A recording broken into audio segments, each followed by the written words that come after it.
Alright guys, so in the last video we went ahead and created our middleware so that we could verify the JSON web token that comes in from the client and basically authenticate our users.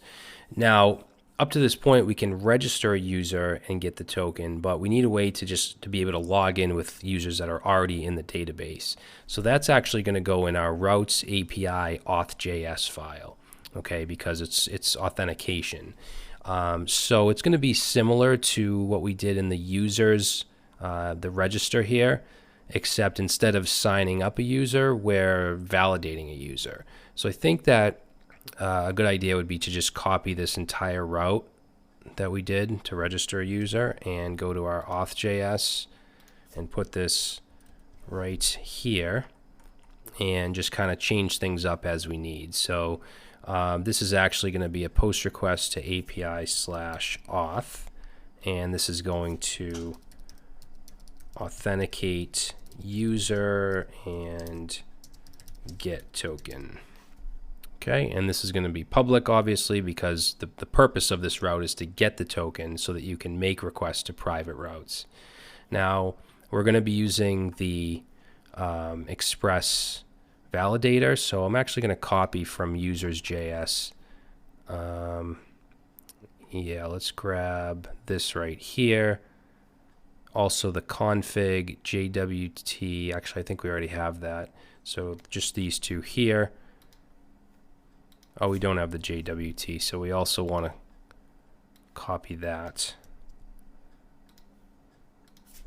And I think that should be good. So let's go down back here to this API/auth post request. Now we're not sending a name because this is a login. This is not a registration, so we can get rid of that and just keep the email and the password. Now the password, we just want to make sure that this exists. We don't want to check the length here. So let's change this to exists, and we'll say password is required. Alright, so this is going to be the same. We're just checking for errors in the body. The request.body isn't going to have the name, it's just the email and password, so we can get rid of that. And then inside the try catch, we're going to check for the user. Now we want to check to see if there's not a user, and if there's not, then we want to send back an error. Alright, so I want to do the same thing I did here and send an array with a message, and the message is going to say invalid credentials. Alright, so we'll go ahead and do that. Yeah, that should be good. Actually, yeah, that should work. Now, we're not doing anything with the avatar, so we can completely get rid of this. We can get rid of that, all this stuff. And let's see.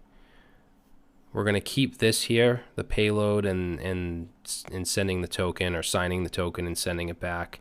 But we need to match the user, the email and password. All right, so we have this user that's found, but we need to make sure that the password matches. So let's do,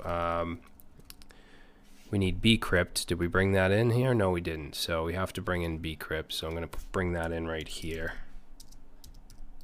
So bcrypt. Bcrypt.js. Alright, so bcrypt has a method called compare, which takes a plain text password and a encrypted password and compares them and tells you if it's a match or not. So let's see, did we label this a sync? Yes, this is a sync. So compare returns a promise. So what I'll do is create a variable called isMatch and set it to await, and then bcrypt dot compare, which returns a promise. Normally we would do a dot then and so on, but I'm trying to keep this nice and neat with a sync await.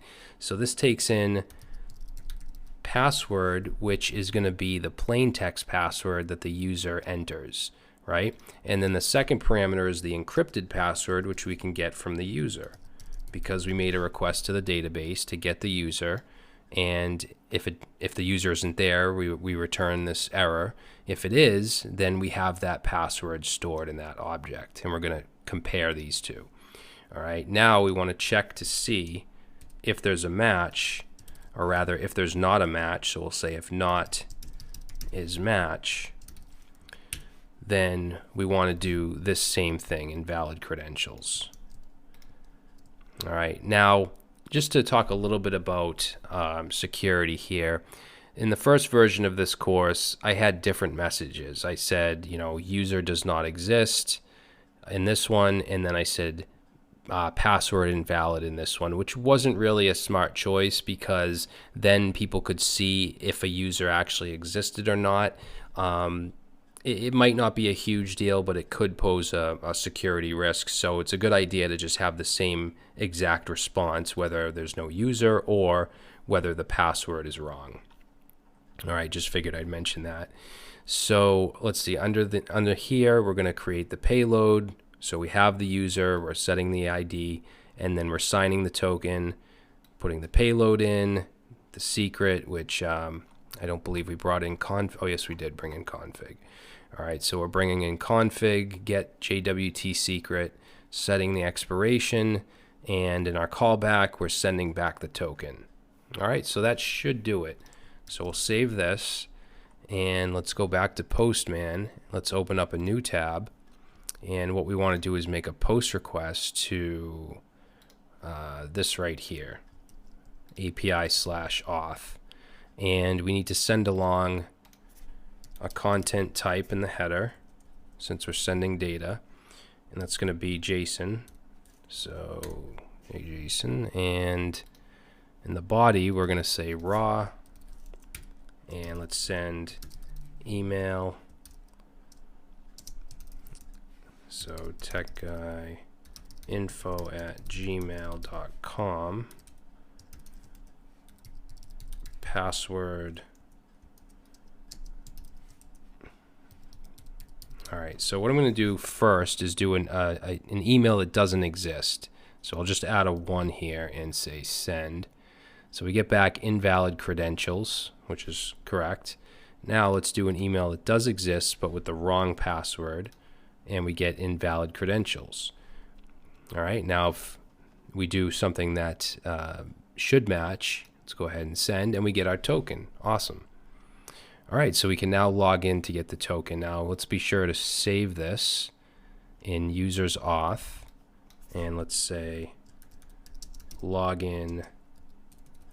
Let's see, we said get auth user. Yeah, we'll just say login user, and we'll save. All right, so that's all set. Now let's just make sure that this token works. So I'm going to take this token and copy it. I'm going to go back to my get auth user, paste that in. Remember, this is a protected route. We'll send, and we get the user. Good. So let's try to register another user. I'm going to go back to my register tab, and let's do John Doe. And let's do we'll do jdoe@gmail, same password, and let's register. Okay, so we register John Doe, we get a token back. I'm going to take that token, go to the get auth user, and put in his token, and send, and we get John's information back. All right, so authentication for our back end is all set. We're able to log in, register, get a token, protect routes, all that stuff. So in the next section, we're going to start to work on the profile, which is going to have a lot of data, a lot of different fields. So we're going to have to create a model. We're going to create a bunch of routes and start to get into that. All right, so I'll see you in the next section.